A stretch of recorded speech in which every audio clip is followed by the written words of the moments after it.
So yan, ang temp na itong kotse natin, so release ito ng October guys. Maano na rin yung tinakbo niya, malayo na rin. So kaso 6 months na nung nagpa PMS dito. So tandaan nyo, yung PMS hindi hinahabol yung change oil doon. Ang hinahabol doon is ma-check yung engine, ma-check kung tama ba yung tubig, nagbawas ba. So ito, 72 lang yung temp niya, kaka-change oil lang nito.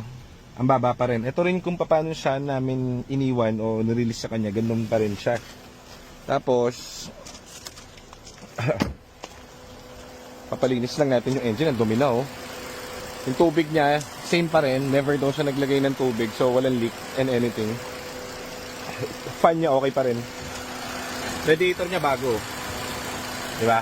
So spark plug niyan bago, battery niyan bago, may warranty pa oh. Bago i-release dito yung mga yan. So yan, kompleto yan. Ang magkaka-problem na lang kayo dito, lagi ko sinasabi, sensor. Which is meron kami mga ginagawa na nabentahan namin after 2 months, 3 months, 4 months, 5 months, mga sensor. Hindi ito yung katulad dun sa EcoSport na nabibili sa marketplace na pag binili mo si Rani yung trani, kasi bago yung mga trani nitong unit natin. Ayan, okay na to sir. Release na natin to. Doon tayo sa... Ano na rito sir? Nagpalit ka na ng tubig simula nung kinuha mo rito to? Yan pa rin yun. So very good yan kasi kahit isang leak wala. Ilang ano na ba to sa inyo? Ilang buwan na? Simula ko po ng October. So tagal na rin. Ngayon yung first PMS nyo? Okay. Dapat kasi nung, ano ba, ilang... Depende sa'yo. Ilan na yung tinakbo mo? Nung kinuha ko po 64 rin yan. 71. Tama lang. Tama lang. Kaso lang, minsan, kasi nga ngayon, katulad ngayon, mainit. Kaya lang naman sa PMS, hindi lang para dun sa langis.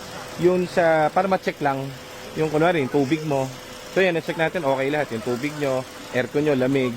Walang error dun sa OBD. So, very good yun. Yun lang naman hinahabol natin kasi minsan, gagamitin lang tayo yung gagamitin minsan may mga client kami. Ano ba yun? Sino ba yung nagdala ng ano? Parang 8 months, hindi niya PMS talaga simula nung nabili niya. Nangyari, siyempre, ginagamit mo May mga nabutas dun sa ilalim. Tinatakbo niya walang tubig. Ayun, dali yung yung engine. So, kailangan, ikaw, kaya mo rin siyang i-monitoring. Kunwari, mabiyahe ka malay. Tignan mo rin kung okay lagi yung tubig. Once a week, mga ganon. Para lang... Ito. Yan. Kailangan siya, hindi talaga nagbabawas yan. Tapos papaturo ko sa iyo kung paano tinitignan yung temp para wary ka. Alam mo kung ano. John, turo mo kay sir yung sa paano i-indicate yung yung temp.